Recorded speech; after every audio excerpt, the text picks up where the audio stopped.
Assalamualaikum warahmatullahi wabarakatuh. Halo, salam sejahtera semuanya. Perkenalkan, nama saya Ananda Fitri Nirwana Gasta. Saya dari Universitas Indraprasta PGRI dengan nomor NPM 2023 di Prodi Pendidikan Sejarah kelas R2A. Sebelumnya, saya izin mempresentasikan hasil pemahaman dan pemaparan yang saya ringkas melalui PPT. Tapi sebelum masuk ke dalam materi, saya sempat mengutip dulu nih suatu quotes dari Tan Malaka yang berbunyi begini. Seberapa cepat kebohongan itu, tetapi kebenaran akan terus mengejarnya. So, let's go kita membahas materi bukan 350 tahun Belanda menjajah Indonesia.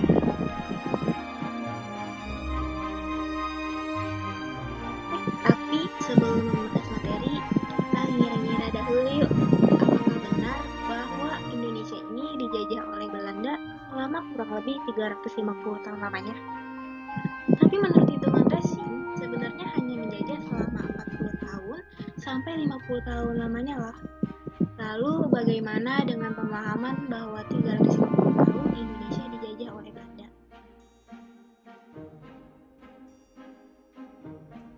Oke, jadi sebelum membahas mengenai 350 tahun itu, kita bahas dulu nih dari awal. Mengapa bisa kedatangan bangsa Eropa ini sampai ke Nusantara? Nah, waktu itu ada yang namanya ekspedisi samudra. Kok bisa nih ada ekspedisi samudra? Jadi, waktu itu di bangsa-bangsa Eropa sedang ada peristiwa jatuhnya kota Konstantinopel.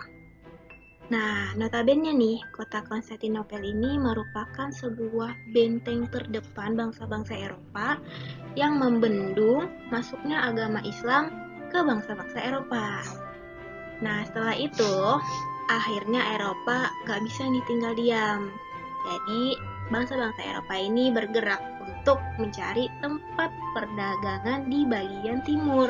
Namun, berbeda jalur, jadi mereka cari di jalur lain dan akhirnya sampailah ke benua Afrika, benua Asia, dan terakhir ke Nusantara. Nah, ekspedisi ini sebenarnya hanya untuk berdagang. Dan waktu itu, yang pertama kali menginjakkan kaki di Nusantara itu merupakan bangsa Portugis.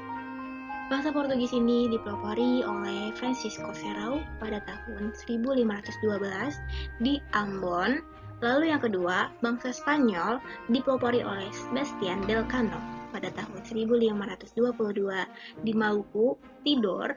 Dan yang ketiga, bangsa Belanda dipelopori oleh Cornelis de Houtman pada tahun 1596 di Banten. Tapi ketika bangsa Belanda sampai di Banten, mereka diusir nih. Lalu mereka kembali ke ke Maluku pada tahun 1599 bulan Maret. Oke, masuk ke slide persaingan perdagangan. Jadi, ketika Belanda berhasil masuk ke Nusantara, nah sebenarnya mereka juga membawa beberapa kapal yang lainnya. Jadi bukan cuma satu kapal saja tuh yang berhasil masuk. Waktu itu, ada sekitar 14 perusahaan yang telah berhasil memberangkatkan 62 kapal ke Nusantara.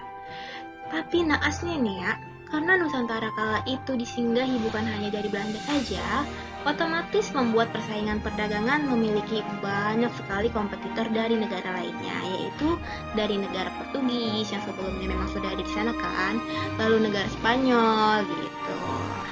Nah, sampai akhirnya mereka nih memikirkan sesuatu dan memiliki ide gimana sih caranya biar kita nggak terlalu ketat di persaingannya. Jadi waktu itu mereka membuat salah satu komunitas di mana komunitas ini bernama VOC. Apa tuh VOC? VOC itu kesingkatan dari Verenigd Oost-Indisch Compagnie, yaitu persekutuan maskapai perdagangan Hindia Timur. VOC ini didirikan di Banten pada tahun 1602 oleh Johan van Oldenbarneveldt. Jadi, tujuannya VOC ini sebenarnya nih ya, paling awalnya itu dikarenakan mereka ingin meminimalisir sebuah persaingan yang terjadi di Nusantara itu kan, dari bangsa Belanda, Portugis, Spanyol, itu banyak banget persaingan perdagangan. Tapi lama-kelamaan VOC itu kayak makin ingin menguasai Nusantara gitu. Dan akhirnya VOC ini runtuh di tanggal 31 Desember tahun 1799 dikarenakan masalah internal dan juga eksternal komunitas VOC itu sendiri.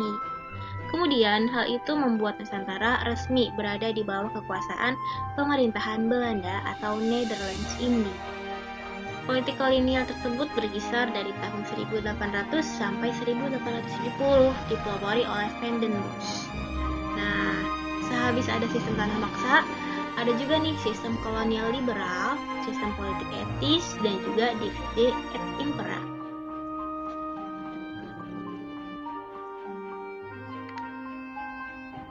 Jadi, ada beberapa faktor yang melatar belakangi pemahaman 350 tahun Indonesia dijajah Belanda. Yang pertama, pidato Insinyur Soekarno, yang kala itu seperti ini bunyinya. Berpuluh-puluh tahun kita bangsa Indonesia telah berjuang untuk kemerdekaan tanah air kita. Bahkan beratus-ratus tahun gelombang aksi kita untuk mencapai kemerdekaan itu ada naiknya dan ada turunnya.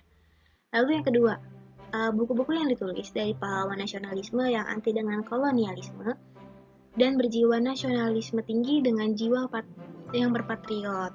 Yang ketiga, buku-buku sejarah yang selalu memaparkan materi yang sama. Bagaimana tidak ramai gitu ya orang-orang membicarakan bahwa Belanda itu menjajah Indonesia selama 350 tahun. Karena dari awal saja politisi Indonesia itu sudah membahas bahwa Indonesia itu dijajah selama 350 tahun. Padahal ini tidak benar. Jadi begini penjelasannya. Profesor G.J. Rising membantah mengenai pemahaman 350 tahun itu.